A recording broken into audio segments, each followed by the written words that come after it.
ఎఫెసీయులకు రాసిన పత్రిక 4వ అధ్యాయం. కాబట్టి మీరు సమాధానమను బంధము చేత ఆత్మ కలిగించు ఐక్యమును కాపాడుకొనుటయందు శ్రద్ధ కలిగిన వారై ప్రేమతో ఒకరినొకడు సహించుచు మీరు పిలువబడిన పిలుపునకు తగినట్లుగా దీర్ఘశాంతముతో కూడిన సంపూర్ణ వినయముతోనూ సాత్వికముతోనూ నడుచుకొనవలెనని ప్రభువును బట్టి ఖైదీనైన నేను మిమ్మును బతిమాలుకొనుచున్నాను.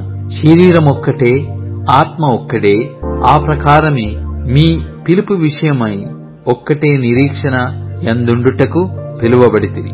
ప్రభువు ఒక్కడే, విశ్వాసమొక్కటే, బాప్తిస్మొక్కటే, అందరికి తండ్రి అయిన దేవుడు ఒక్కడే. ఆయన అందరికి పైగా ఉన్నవాడై అందరిలోనూ వ్యాపించి అందరిలో ఉన్నాడు. అయితే మనలో ప్రతి వానికిని క్రీస్తు అనుగ్రహించు వరము యొక్క పరిమాణము చొప్పున కృప ఇయ్యబడెను. అందుచేత ఆయన ఆరోహణమైనప్పుడు చెరను చెరగా పట్టుకొనిపోయి మనుషులకు ఈవులను అనుగ్రహించెనని చెప్పబడి ఉన్నది. ఆరోహణమాయనగా ఆయన భూమి యొక్క క్రింది భాగములకు దిగననియు అర్థమిచ్చుచున్నది గదా. దిగినవాడు తానే సమస్తమును నింపునట్లు ఆకాశ మండలములన్నిటికంటే మరి పైకి ఆరోహణమైన వాడునయ్యున్నాడు. మనమందరము విశ్వాస విషయములోను దేవుని కుమారుని గూర్చిన జ్ఞాన విషయములోను ఏకత్వము పొంది సంపూర్ణ పురుషుల మగుట వరకు, అనగా క్రీస్తునకు కలిగిన సంపూర్ణతకు సమానమైన సంపూర్ణత కల వారమగు వరకు ఆయన ఈలాగు నియమించెను.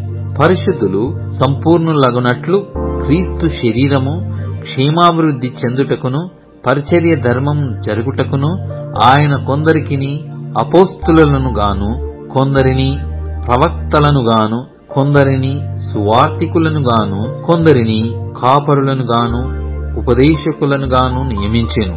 అందువలన మనమిక మీదట పసిపిల్లలమై ఉండి మనుష్యుల మాయోపాయముల చేత వంచనతోనూ తప్పు మార్గమునకు లాగు కుయుక్తితోనూ గాలికి కొట్టుకొని పోవునట్లు కల్పింపబడిన ప్రతి ఉపదేశమునకు ఇటు అటు కొట్టుకొని పోవచ్చు అలల చేత ఎగురగొట్టబడిన వారమైనట్లుండక ప్రేమ కలిగి సత్యము చెప్పుచు క్రీస్తు వలె ఉండుటకు మనమన్ని విషయములలో ఎదుగుదాం. ఆయన శిరస్సు అయ్యున్నాడు. ఆయన నుండి సర్వ శరీరము చక్కగా అమర్చబడి తనలోనున్న ప్రతి అవయవము తన తన పరిమాణము చొప్పున పనిచేయుచుండగా, ప్రతి అవయవము తన తన పరిమాణము చొప్పున పనిచేయుచుండగా ప్రతి కీలు వలన కలిగిన బలము చేత అతుకబడి ప్రేమయందు తనకు క్షేమాభివృద్ధి కలుగునట్లు శరీరమునకు అభివృద్ధి కలుగజేసుకొనుచున్నది.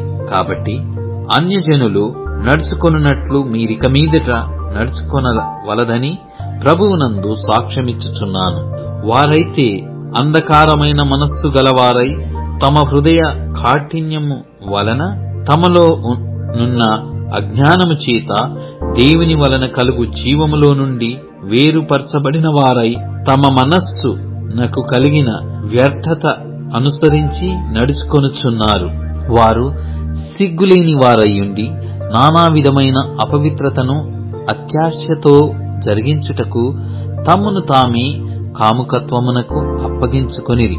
అయితే మీరు యేసును గూర్చి విని ఆయన యందలి సత్యము ఉన్నది ఉన్నట్టుగానే ఆయన యందు ఉపదేశింపబడిన వారైన ఎడల మీరలాగు క్రీస్తును నేర్చుకొన్నవారు కారు. కావున మునుపటి ప్రవర్తన విషయములోనైతే మోసకరమైన దురాశల వలన చెడిపోవు మీ ప్రాచీన స్వభావమును వదులుకొని మీ చిత్తవృత్తియందు నూతనపరచబడిన వారై నీతియు యథార్థమైన భక్తియు గలద వారై దేవుని పోలికగా సృష్టింపబడిన నవీన స్వభావమును ధరించుకొనవలెను. మనము ఒకరికొకరము అవయవములమై ఉన్నాము గనుక మీరు అబద్ధమాడుట మాని ప్రతివాడును తన పొరుగువానితో సత్యమే మాటలాడవలెను. కోపపడుడి గాని పాపము చేయకుడి. సూర్యుడస్తమించు వరకు మీ కోపము నిలిచి ఉండకూడదు.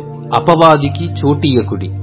దొంగిలివాడు ఇక మీదట దొంగిలిక, అక్కర గలవానికి పంచిపెట్టుటకు వీలు కలుగు నిమిత్తము తన చేతులతో మంచి పని చేయుచు కష్టపడవలెను.